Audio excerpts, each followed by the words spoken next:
Sobat pecinta kuliner, kalau Korea punya kimchi, Bogor punya asinan, Banjarmasin nggak mau kalah loh.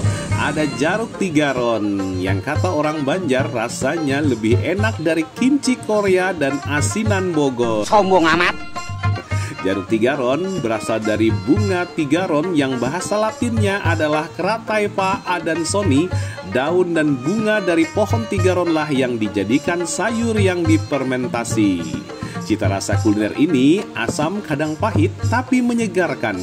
Rasa nikmat disantap bareng nasi panas, sambal terasi dan juga ikan sapat karing. Saat kita menyantap ada sensasi suara kres-kres-kres saat dikunyah, menjadi terasa khas dan menarik. Agak mirip jika kita mengunyah oseng atau tumis bunga pepaya. Penasaran? Yuk datang aja ke Banjarmasin, nikmati sensasi kuliner Jaruk Tigaron.